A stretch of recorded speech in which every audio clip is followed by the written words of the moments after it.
नीतीश चाचा के फेरा में अब पढ़ा तू ना, पलटू चाचा के फेरा में अब पढ़ा तू ना, कि अब की तेजस्वी के सीएम नहीं तू ना, कि अब की तेजस्वी के सीएम नहीं तू ना, कि बोला लालटेन के बीजाई नहीं तू ना, कि अब की तेजस्वी के सीएम नहीं तू ना।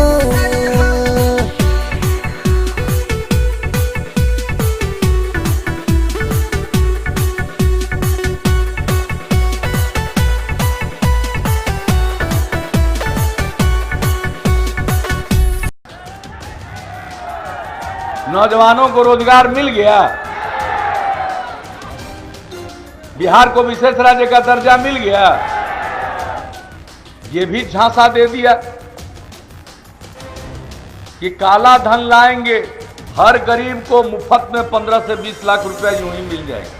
तब इनके अध्यक्ष ने कह दिया कि वो तो जुमला था। तो जान लीजिए चुनाव के टाइम में कि जो बोलेंगे बाद में उसको जुमला घोषित कर देंगे, क्योंकि भारतीय जनता पार्टी का असली नाम अब हो गया भारतीय जुमला पार्टी।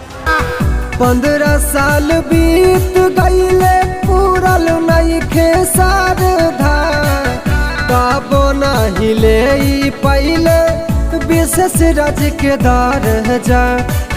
15 साल बीत गईले पूरल नइखे सारधा, काबो नहीं ले पहले विशेष राज्य के दर्जा। एहे बतिया लोगवन से बातैहा तू ना, एहे बतिया भैया से बातैहा तू ना, कि अब की तेजस्वी के सीएम नहीं तू ना, कि बोला लालटेन के बीजाई नहीं तू ना, कि अब की तेजस्वी के सीएम नहीं तू ना।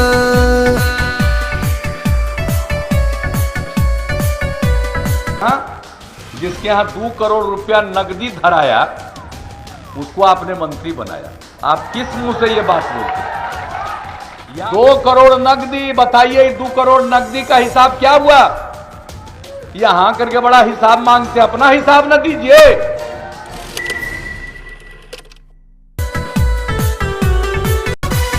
शिक्षा भइल चौपट, बेरोजगारी बढ़ल देश के, कॉपी किताब छोड़ी लगे दौड़ो है पलेट के।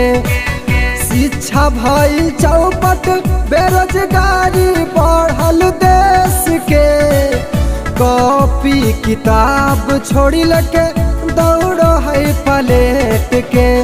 अनुज बिहारी विवेक लजबा चाहिए तू ना, अनुज बिहारी बबलू के लजबा चाहिए तू ना, कि अब की तेजस्वी के सीएम नहीं तू ना, कि अब की लालटेन के बीजाई नहीं तू ना, कि अब की तेजस्वी के सीएम नहीं तू ना, कि अब की तेजस्वी के सीएम नहीं तू ना।